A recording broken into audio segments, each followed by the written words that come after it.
Hello everyone, David here. Since Valentine's Day is coming up, I thought that I'd share a little bit about my experiences and observations being in a relationship with someone from a different culture. I was born and raised in Taiwan. I came to the States when I was 24, and not long after that, I started dating Dan. In fact, we just celebrated our 10-year anniversary. If you're interested, I'll put the links in the description below. But today, I'll focus on 3 different topics. The first one is culture and habits. The second one is language and communication. And the third one is friendship. And hopefully with this video, I can start a dialogue, whether you are dating a second language speaker, or if you are the second language speaker, or if you're in a home country or a foreign country, doesn't matter. I would love to hear your thoughts as well. Feel free to leave them in the comment section below anytime. So with that, let's begin. Culture and habits are very connected, which is why I lumped them together here to talk about. There are many examples that I can give, but I will give 2 of my personal ones. The first one would be on the food culture. So the food culture is very different when it comes to me and Dan. I eat mainly Chinese-oriented food when I first came, and Dan, like most Americans, eats American food. And so when we first started dating and eating together, I had to start introducing more Chinese or Asian food into our diet options. I would say he probably has never eaten this much Chinese or Asian food in his life until he met me. In a way, I kind of have changed his life. One thing that I did notice in a cross-cultural relationship is that for people who are in their home country, their culture is usually the more dominant ones. And for example, for Dan, he would talk about the music here, the songs, the movies and all that. But if I were to talk about anything that is Taiwanese or Chinese, he would not be able to understand as much because he doesn't speak the language.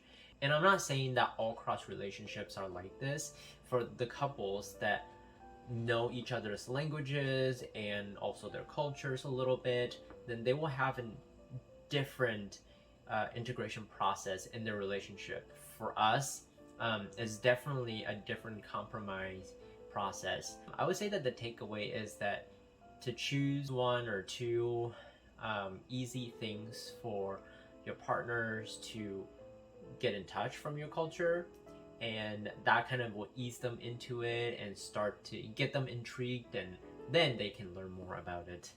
The second example that I have is on the Western carpe diem culture versus the Taiwanese slash Chinese plan for the future type of mindset. And this type of cultural difference can carry through a lot of different things.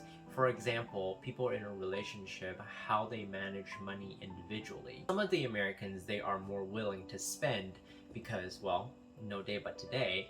But for some people from Taiwan, for example, they were taught to save and be more financially concerned for their future plans. But the point here is not to judge which one is better.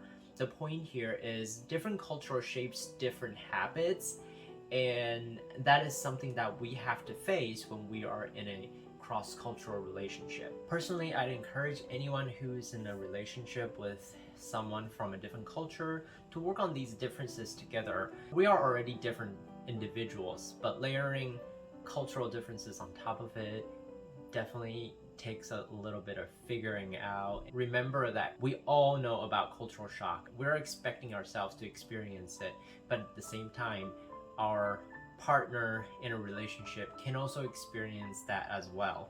So I just want to point that out. It's an understanding, it's a give and take process. One thing I will also add is that if you are a foreigner in a foreign land speaking a foreign language, don't lose yourself when you are assimilating, whether you're in a relationship or not, because your past, your culture is what makes you who you are and what makes you special. It's easy for us to do in Rome as the Romans do, but at the same time, it can very easily consume our root. And so my own experience tells me that to keep that sense of myself, but adopt and finding a balance is very important. And I hope that little piece of advice is of use to you.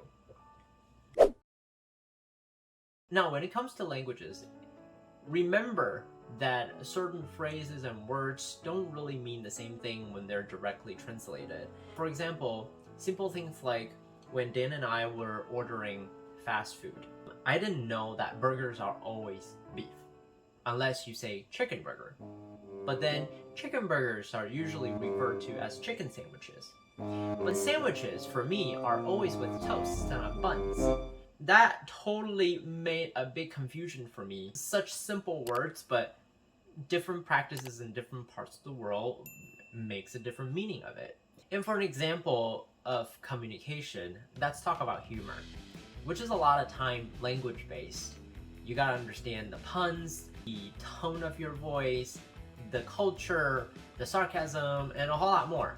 I still remember when Dan cracked a joke and I didn't get it and he had to take time to explain it to me. The joke was totally lost, but I got to learn. Hopefully I'm doing better now. But the takeaway really is that if you're the native speaker in the relationship, try to be understanding and patient. When something doesn't click or doesn't come out right, it's probably because your partner doesn't really know the nuances of the language. And so try to clarify and see what he or she means. Repeat yourself or explain yourself a little bit. I know it's not always easy, but if you like the person, I'm sure you can do it. If you're a language learner, I want you to know mistakes are the best way to learn a language, in my opinion. For fellow Asian language speakers like Korean, Japanese, Chinese, know that if you're speaking English, you're already a step ahead in communication. I mean, unless if your partner is also speaking your language. But know that for English native speakers, most Asian languages are in category 5, which are the most difficult languages to learn. If you're curious about that and want to learn more about those different categories, I'll put a link in the description below. You can go check them out. Lastly, I'll add that this also goes for nonverbal communication as well. For example, hugging, bowing, or gesturing, they're all things in a communication process that your partner also might have to pick up. And just for fun, what number is this in Chinese gesture? Okay, I'm gonna assign it and then you can put it in the comments below and I'll give you the answer later too. Okay, there. Friendship. Now, friends are what really keeps my sanity. Or helps keep my sanity. Because when we're already in a foreign country, and when we don't have our own friends, then being in a relationship can easily make our partner the center of our world. And sometimes even the only person that we interact with. That can feel lonely. Remember the time you were feeling lonely before the relationship? You can still feel that way after you're in a relationship. And so, not with a lack of trying from your partner, but there might be some things that are not connected because of preferences, because of cultural differences or age or any other reasons. But your friends are people that you can connect on that same level. I have food buddies, and so certain food that Dan doesn't like to eat, I will go and have those food with my friends.